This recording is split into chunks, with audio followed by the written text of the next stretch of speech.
ये हुआ है कि जब तक हमारी सारी बातें नहीं मानी जाएंगी तब तक हम संस्कार नहीं करेंगे, तब तक हम डेड बॉडी नहीं लेंगे, संस्कार नहीं करेंगे। एक तो पंचायत का फैसला ये। दूसरा फैसला ये हुआ कि हम बातचीत के लिए तैयार हैं, बातचीत हम बंद नहीं करेंगे। जहाँ भी कोई बुलाएगा हम बातचीत करेंगे और उसके लिए हमने जो कमेटी है वो बना दी है, 15 मेंबरी कमेटी उसके लिए बना दी है। और जब भी सरकार बात के लिए बुलाए, अब बुलाए फिर बुलाए, जब भी बुलाए तो हम जाएंगे। एक चीज पोस्टमार्टम से ये क्लियर हो गई है, जो सरकार ने एक बड़ा कन्फ्यूजन पैदा कर दिया था कि ये ट्रैक्टर से मरा है, वो ट्रैक्टर से नहीं मरा, ये पोस्टमार्टम रिपोर्ट से सिद्ध हो गया है कि वो लाठी से मरा है। हालांकि उन्होंने बताया नहीं, लेकिन अगर ट्रैक्टर से मरा होता तो वो एकदम उस रिपोर्ट को ओपन करते। और हमारे आदमियों ने पूछा कि हमें बताइए, उन्होंने लारा लगा दिया कि 15 दिन में बताएंगे। वो तो 15 दिन में तो विसरे की रिपोर्ट आती है। तो इसका मतलब ये, और जो इन्होंने हमारा जो आदमी था पूरी डेड बॉडी देखी, उसके सिर में चोट थी और सिर टूटा हुआ भी यहाँ से था, लाठियाँ उसके लगी। तो हमारे पास चश्मदीद गवाह भी हैं जिन्होंने लाठियाँ मारते उनको देखा। यानी डॉक्टरों ने ये नहीं बताया भाई ट्रैक्टर से मरा, लाठियों से मरा है, उन्होंने बताया बेशक नहीं है, लेकिन ये क्लियर है, हमारे पास चश्मदीद गवाह है। और जो ट्रैक्टर के नीचे उन्होंने दिखाया वो और की फोटो है, और की तस्वीर है, और ये और की तस्वीर, और वो बंदा जिंदा है जो ट्रैक्टर के नीचे। कमेटी आज हॉस्पिटल गई थी, डेड बॉडी क्यों नहीं दी गई आज उसकी?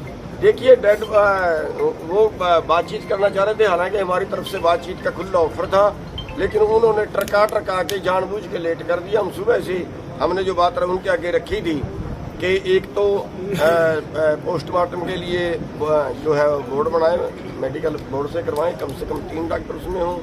हमारा एक आदमी उसके बीच में रहना चाहिए जिसके सामने हो, जो पारदर्शी पोस्टमार्टम हो जाए। और वो और एक हमारी बात ये थी कि हमारे जो 5 लड़के अंदर हैं उनको पहले हमारे बीच में लाके छोड़ा जाए। तो ना उन्होंने वो छोड़े, और फिर शाम के टाइम टरकाते उन्होंने लेट करके फिर उन्होंने कह दिया कि डेड बॉडी अब हम नहीं देंगे। अगर अभी संस्कार करना तो अभी देते हैं, अगर अभी संस्कार नहीं करना है तो फिर हम अब नहीं देंगे।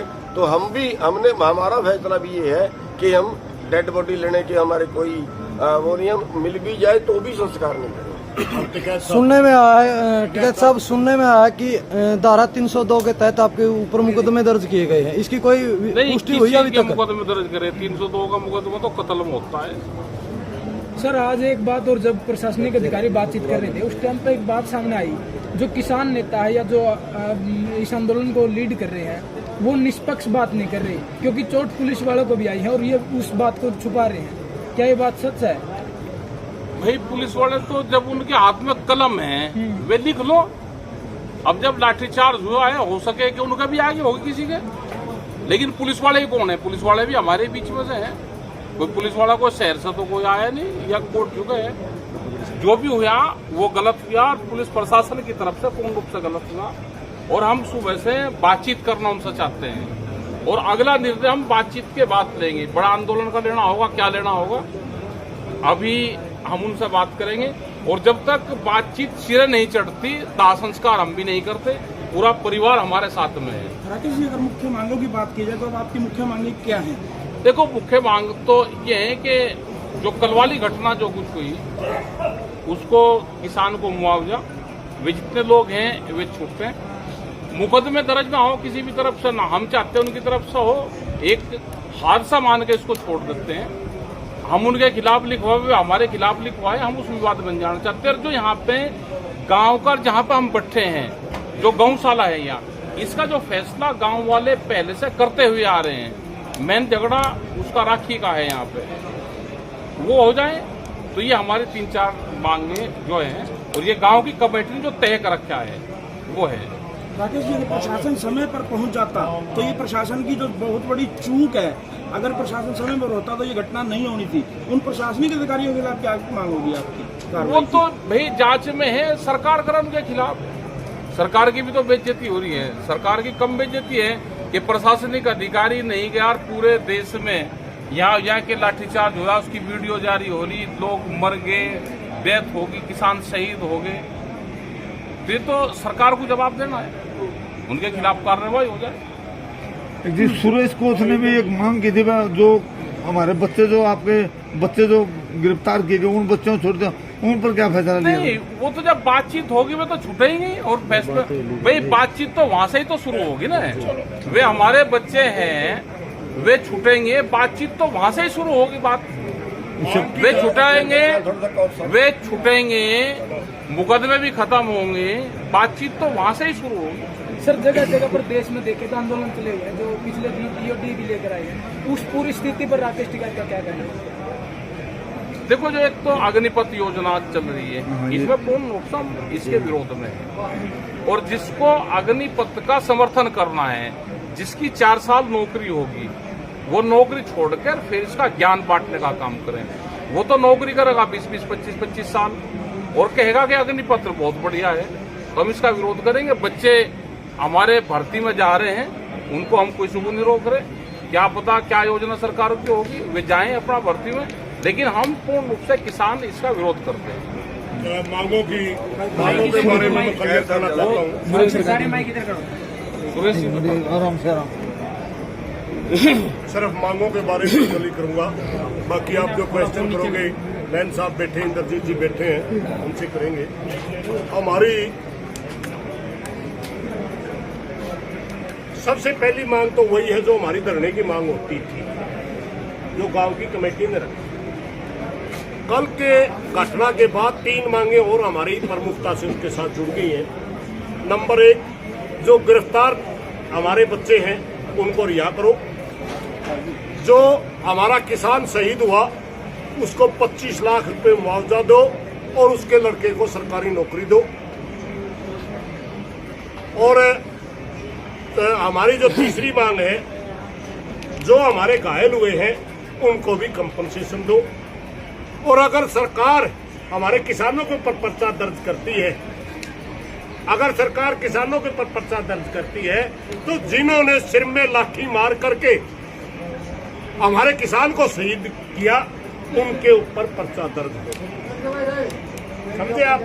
3 मांगे हमारी नहीं जुड़गी, बाकी सारी मांगे हमारी आईटीटी पहले वाली हैं। राखी की बात है, गांव के में रोजगार देने के लिए जो बच्चे गांव के लगने थे उनकी बात है। 3-4 साथी यहाँ शहीद हुए थे, उनके कंपनसेशन की बात है। यहाँ के एडमिशनों की बात है, यहाँ के यानी ग्राम विकास का ठेका, ग्राम विकास का जब ये प्लांट लग गया तो ग्राम विकास की सारी जिम्मेवारी खेतड़ गांव की थर्मल प्लांट ने ली थी। जो वादा उस समय किया गया था वो आज तक अधूरा है। वो सारा का सारा उन मांगों के अंदर है। वो मांगे सारी हमारी एज इट इज पहले वाली हैं। 3 मांगे हमारी और इसमें जुड़ी हैं। अभी सरकार ने खेतड़ मामले को लेकर एक कमेटी का गठन किया है, क्या उस कमेटी से भी आपकी बातचीत हुई? नहीं, कमेटी का मैसेज आया था, मगर हमारी कमेटी 2 जगह थी। हमने कहा था कि सबसे पहले 8 बजे सुबह से हमारे साथ डीएसपी आ था। हमने कमेटी में 2 चीजों का डिसीजन लिया था। एक कि हमारे बच्चों को छोड़ दो जो गिरफ्तार कर रखे आपने। दूसरा लिया था पोस्टमार्टम 3 फेयर होना चाहिए, यानी साफ होना चाहिए। बोर्ड द्वारा पोस्टमार्टम हो और उसका वीडियोग्राफी हो और हमारा सदस्य पोस्टमार्टम के समय हो। आज तक वो दोनों चीजें उन्होंने लटका दी, इसलिए अब आगे की बातें। संत चौटाला का बयान आया कि गौ माता का हक जो है वो गौ माता को मिलकर रहेगा, सरकार के बातचीत के लिए दरवाजे खुले हैं। आपने पहले जो प्रश्न करा था मैंने उसी का जवाब। रही बात तीसरी, जो उन्होंने कमेटी गठित की है उनका हमारे पास मैसेज आया था, मगर हम चाहते थे कि हमारी डेड बॉडी दे, हम अगले संस्कार उनके करें, उसके बाद अपनी प्रक्रिया शुरू हो। मगर सरकार ने रोड़ा अटका करके दाह संस्कार, इतनी निर्दयी सरकार नहीं देखी। दाह संस्कार के ऊपर भी कंडीशन, एक हमारा किसान शहीद हो रहा है उसकी दाह संस्कार के ऊपर भी शर्तों के साथ बात करती है सरकार। बहुत ही निर्दयी तरीके से हमारे साथ पेश आ रही है। इसका जवाब हम नजदीक भविष्य में जरूर देंगे। समय रहा तो अभी मैं प्रार्थना करूंगा इंद्रजीत जी। कोच साहब, एक सवाल है, मुद्दा अब जो है राष्ट्रीय लेवल का बन चुका है। आपको नहीं लगता कहीं ना कहीं सरकार के किसी नुमाइंदे को बीच में आकर के जो है मीडिएटर बन करके इस समझौते को हमने हमारी कोई शर्त नहीं है। हमारी शर्त ये, जो भी बात करें हम उसी के साथ बात करेंगे, मानेंगे वो जो हम हमारे हित की हो। क्या कह रहे थे? एक इसमें छोटी सी बात ये थी कि किसानों पे 302 का मुकदमा दर्ज किया, मारा पुलिस वालों ने मुकदमा किसानों पे, तो वो मुकदमा पुलिस पे दर्ज हो, पुलिस पे दर्ज, किसानों से वो किसानों वाला मुकदमा दर्ज हो, पुलिस पे दर्ज हो। ऐसा है जी, अब 2 श्रेणी के मुद्दे हैं। कल से पहले की तो है मांगे, और कल की जो दुर्घटना घटनाक्रम है उससे निकली हुई है परिस्थितियां, कुछ उससे जुड़े हुए मुद्दे हैं। तो ये 2 श्रेणी बन गई, कल से पहले वाली भी और कल के बाद उपजे हुए जो मुद्दे हैं। हमारी ये जो कमेटी है और यहाँ गांव के जो संचालन कर रहे हैं इसका, इन सब ने विस्तार से बातचीत की है, और उसमें एक तो जो प्रचार जिस तरीके का करने की कोशिश हुई प्रशासन की तरफ से, वो बेबुनियाद था। वो सामने आ गया कि वो ट्रैक्टर से कुचल के मरने वाली जो प्रचार किया जा रहा है वो व्यक्ति दूसरा है, और वो जो है संयोग से जिंदा है हमारे बीच में। तो इस तरीके का प्रचार करके अगर वो भ्रमित करना चाहें तो ये उचित नहीं है बात। वो चोट लगने से हुआ है, हमारे साथी ने वो बात साफ तौर पर सामने आके रख दी है। अगला सवाल ये है कि इसका निश्चित तौर पर निपटारा होना चाहिए, पहले वाली समस्याओं का भी और कल की घटना से जुड़े हुए जो मुद्दे हैं उनका भी।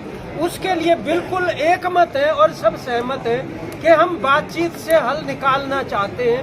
सरकार कोई अधिकारियों की कमेटी बनाती है, किसकी बनाती है, ये उनके ऊपर है, वो बातचीत करें। हमारे जब 13 महीने आंदोलन चला उस टाइम पर हिसार और फतेहाबाद और करनाल अनेक जगहों पे कई तरह के सिरसा मुद्दे उभरे थे, और हम दिल्ली की लड़ाई लड़ते लड़ते बॉर्डरों की हरियाणा के मसलों पर भी लड़ाइयाँ हुई, और वो सारे के सारे मसले जो है वो बातचीत से ही सुलझे। इसलिए एकमत तौर पर है, इस पर कोई कंफ्यूजन नहीं। और ये बड़ा मुश्किल काम होता है, आपको भी पता है। दुख में ही आदमी निर्णय लेता है कि हम अभी अंतिम संस्कार नहीं करेंगे, ये कोई शौक नहीं है। निश्चित तौर पर इसके लिए उनको परिस्थिति पैदा करेंगे, वो उनके ऊपर निर्भर करता है, तभी अंतिम संस्कार के हालात बनेंगे। मीटिंग करेंगे, मीटिंग कर रहे हैं प्रशासन के साथ सारे ग्रामवासी और संयुक्त किसान मोर्चा के सभी साथियों की एक कमेटी निश्चित हुई है। वो प्रशासन से बातचीत सुबह से भी तैयार है, लेकिन प्रशासन की तरफ से डुलमुल रवैया अपनाया जा रहा था।